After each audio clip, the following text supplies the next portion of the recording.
नमस्कार दोस्तों। आज मैं लेकर आई हूँ एक पारिवारिक कहानी जिसका शीर्षक है बहू कुछ लिहाज शर्म है कि नहीं। अगर यह कहानी आपको अच्छी लगे तो प्लीज हमारा चैनल सब्सक्राइब करें। राधा जी के दो बेटे और दोनों की शादी एक साथ धूमधाम से हुई। घर में रुनझुन करती हुई दो बहू आ गई। ज्यादा कमाने वाले की कमाऊ बहू और कम कमाने वाले की गृहस्थी संभालने वाली बहू। राधा जी तो एक बार में ही निश्चिंत हो गई और घर गृहस्थी से पल्ला झाड़ लिया।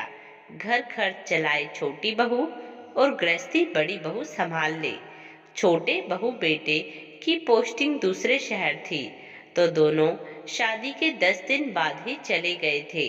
लेकिन घर में दो दो शादी हुई थी तो पैसे भेजते रहते थे। और बड़ी बहू घर के काम में इतनी माहिर थी कि भाग भाग के काम करती। लेकिन राधा जी उसे बात बात पे टोकती रहती, थोड़ा धीरे चलाकर। लेकिन बड़ी बहू भूल जाती। और वही एक दिन रसोई में खाना बना रही थी, सर से पल्लू गिर गया। उसने ध्यान नहीं दिया और काम में लगी रही। बाहर से सासू माँ जा रही थी, आकर बोली, कुछ लाज शर्म नहीं है क्या? सर पे पल्लू रख ले, कहते हुए निकल गई। मीरा को बहुत बुरा लगा कि घर में माँ जी के अलावा कोई नहीं है।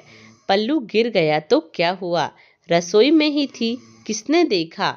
उसने ये बात अपने पति को बताई तो पति जी कहने लगे, पुराने ख्यालात की है माँ, कोई बात नहीं, तुम ध्यान मत दो।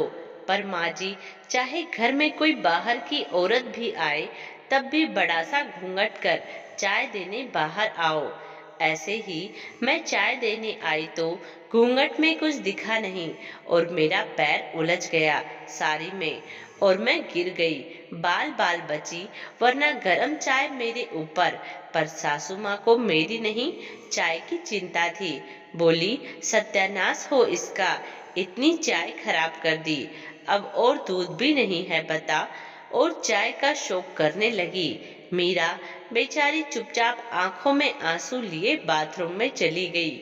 शाम को मीरा ने सारी बात बताई।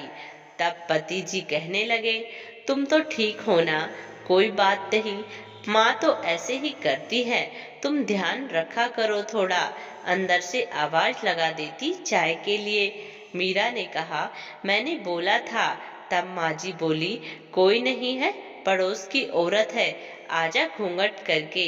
मीरा के पति बोले, निकाल लो और 4-5 साल, फिर बच्चे हो जाएंगे, तुम पुरानी हो जाओगी, फिर इतना घूंघट नहीं करना पड़ता।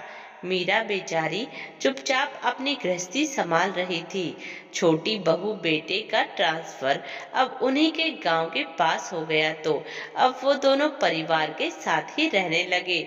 छोटी बहू सुबह जाती और शाम को 6 बजे तक आती। एक दो काम घर के करा देती, वरना वो खुद इतना थकी हुई होती, खुद के काम भी नहीं होते उससे। मीरा को उससे कोई शिकायत नहीं थी। पर अब मीरा को और भी काम बढ़ गए, ऊपर से मीरा प्रेग्नेंट भी थी। तो एक दिन सासू माँ ने कहा कि तुम कहो तो मैं एक नौकरानी लगवा देती हूँ जो घर के काम में तुम्हारी मदद कर देगी, मुझसे तो इतना काम हो नहीं पाता। मीरा बोली, माँ जी, उसको बदले में पैसे चाहिए होंगे।